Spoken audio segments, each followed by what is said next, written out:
Baik, nama saya Michael Lowe. Saya dari Prodi Teknologi Informasi. Saya akan menjelaskan jurnal yang telah saya review. Namanya Pengaruh dan Keuntungan Menggunakan Kestul di Sistem Dashboard Treatment Live atau SDLC. Alasan saya memilih jurnal ini karena Kestul dapat digunakan untuk mengembangkan sebuah perangkat lunak yang berkualitas tinggi, bebas cacat, dan dapat dipelihara. Dan Kestul ini juga dapat digunakan untuk mengembangkan dengan berbagai perangkat lunak. Kestul ini juga bisa digunakan pada sebuah perangkat lunak yang misalnya berat untuk digunakan, tetapi dikarenakan dengan adanya Kestul ini, maka semakin mudah untuk digunakan ketika mengembangkan atau ketika menggunakan sebuah aplikasi tertentu. Tujuan pertamanya adalah Kestul dalam pengembangan sistem yang baru akan mengimplementasikan Kestul ke dalamnya dan mencari tahu apa perbedaan antara pengembangan sistem menggunakan Kestul dan pengembangan sistem tanpa menggunakan Kestul. Yang kedua, dari beberapa literatur menyebutkan bahwa Kestul dapat meningkatkan produktivitas dalam tahapan pengembangan sistem. Yang ketiga, Kestul juga sebagai alat bantu dalam siklus pengembangan perangkat lunak yang membantu pengembangan dalam melakukan pengembangan sistem. Dan yang keempat adalah Kestul dapat digunakan sebagai untuk menambah produktivitas dan kualitas sistem yang akan dibangun. Hasil dari pembahasan ini, Kestul ini merupakan sebuah perangkat lunak yang digunakan untuk merancang dan mengimplementasikan suatu aplikasi. Kestul ini juga dapat digunakan pada perangkat lunak yang memiliki kualitas tinggi, bebas cacat, dan dapat dipelihara.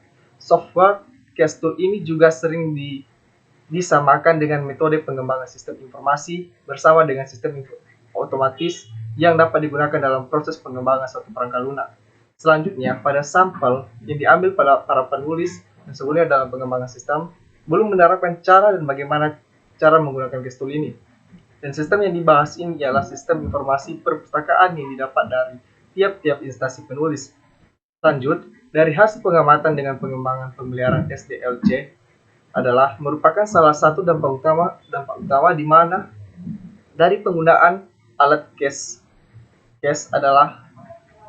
adalah memiliki kemudahan pemeliharaan sistem di masa depan dapat diperkirakan atau bisa kita melihat penyebabnya. Penyebab utama dalam pemeliharaan sistem adalah kebutuhan untuk memenuhi kebutuhan penggunaan baru dengan menambah pengguna baru dengan perangkat sistem baru. Kelebihan dari jurnal ini adalah menjelaskan dari penggunaan Kestul, di mana Kestul ini juga dapat digunakan untuk mengimplementasikan dan merancang sistem baru pada sebuah aplikasi. Kestul ini juga dapat digunakan pada perangkat lunak yang memiliki kualitas tinggi, bebas cacat, dan dapat dipelihara. Baik, saya akan menjelaskan jurnal kedua yang telah saya review. Judulnya Peningkatan Daya Saing Bisnis Keuangan dengan Memanfaatkan Teknologi dan Inovasi. Alasan pemilihan saya pada jurnal ini bisa kita mengetahui kalau dalam perkembangan teknologi sekarang ini suatu perusahaan atau bahkan kita sendiri sangat bertentangan dengan uang, dikarenakan pada saat ini ada banyak sekali alat-alat teknologi yang digunakan dan juga harga alat-alat itu pun sangat mahal dan dapat mengeluarkan biaya yang cukup banyak. Dan oleh sebab itu setiap perusahaan pun harus menggunakan daripada alat teknologi tersebut supaya perusahaan tersebut tidak mudah ketinggalan atau ketika telah menggunakan nantinya alat-alat teknologi dapat dengan mudah berkembang atau adanya peningkatan. Jadi dikarenakan dalam jurnal ini membahas tentang bagaimana pemanfaatan uang dalam era teknologi, maka dapat kita mengetahuinya melalui jurnal ini.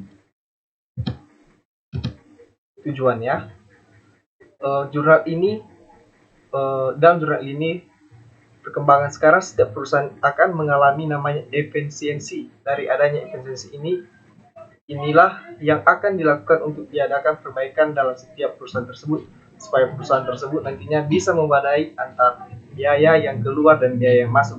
Lanjut, perusahaan juga harus menciptakan kemitraan dengan perusahaan rintisan untuk mempercepat perkembangan mereka, dan para peneliti menekankan prospek kemitraan semacam itu untuk meningkatkan inovasi. Ada juga beberapa inovasi yang telah dilakukan seperti pemegang saham yang menyenangkan para konsumennya. Yang terakhir, para penelitian mengatakan kalau untuk mengatasi suatu perusahaan tersebut agar dapat berkembang atau semakin berkembang, maka harus dilakukan daya saing tinggi supaya nantinya perusahaan tersebut semakin berkembang dan dapat bersaing dengan perusahaan lainnya dan dengan mengikuti perkembangan teknologi sekarang ini. Hasil pembahasannya, dalam metode suatu bisnis atau suatu perusahaan dalam adanya perkembangan teknologi sekarang ini, maka ada dua kemungkinan dalam perusahaan tersebut. Yang pertama, proses kerja yang diperlukan akan dipermudah dengan teknologi dan inovasi. Selanjutnya ada beberapa model bisnis yang perlu dilakukan dan dapat kita lihat seperti pada berikut ini.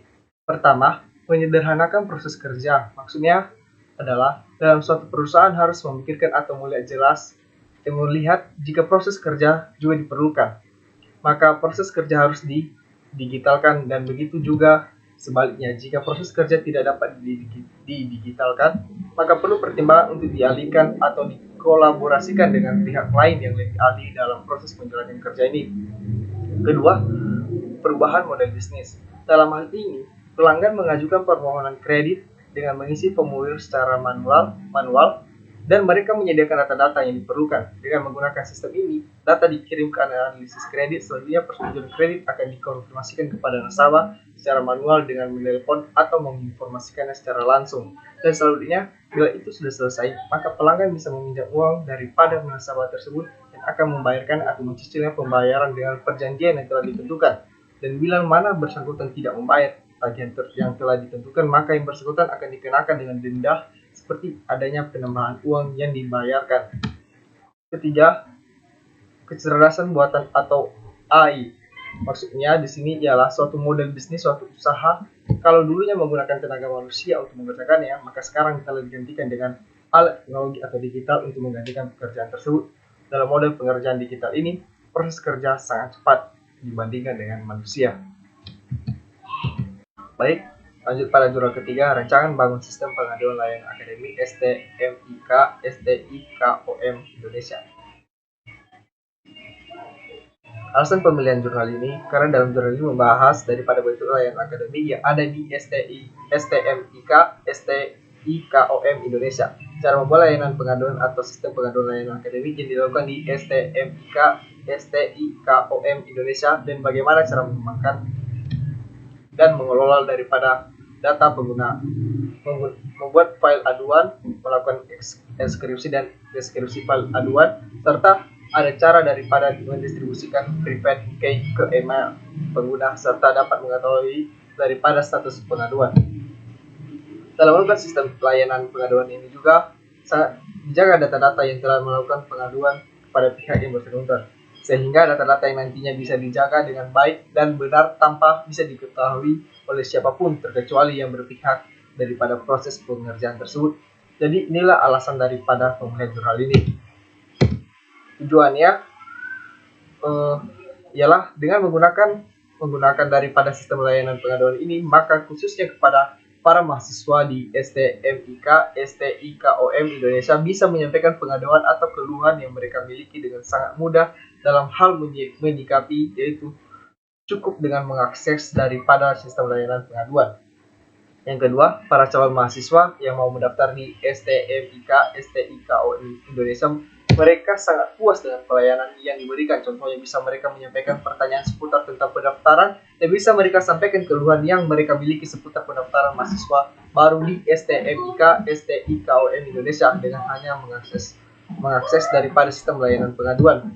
Dan para calon mahasiswa yang baru mendaftarkan tersebut, mereka tidak sabar akan menjadi mahasiswa di STIKOM Indonesia. Dan yang terakhir adalah mengakses daripada sistem layanan pengaduan ini tidak membatasi waktu atau bisa dikatakan bisa diakses kapan saja. Jadi inilah dia daripada tujuan dari sistem layanan pengaduan ini. Hasil dari pembahasan saya seperti hasil yang telah didapatkan tersebut. Yang pertama, melalui analisa kebutuhan berdasarkan daripada pengamatan dan wawancara penulis kepada lembaga penjamin mutu internal atau LPMI STMIK-STIKOM Indonesia, yaitu calon pengguna sistem daripada kebutuhan yang mendasar untuk pengembangan sistem pengaduan layanan akademik, seperti sistem bisa memfasilitasi penggunaan admin untuk melakukan validasi pengguna baru yang mendaftar, dan masih ada lagi. Yang kedua, dengan melakukan perancangan sistem, maka layanan akademik dibuat dalam bentuk diagram use case, dan mahasiswa yang melakukan pengaduan bisa login ke sistem layanan pengaduan, dan selanjutnya sistem memverifikasi kepada pihak yang bersangkutan tersebut Yang ketiga adalah dengan telah dilakukannya pengembangan diri pada sistem, maka hasil yang bisa kita dapat melakukan hasil hasil yang dapat bisa melakukan antarmuka pengguna admin dan antarmuka pengguna.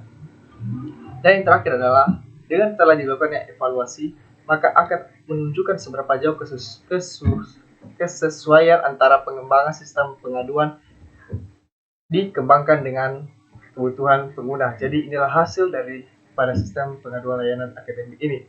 Sekian dari saya. Terima kasih. Ya, ahobu.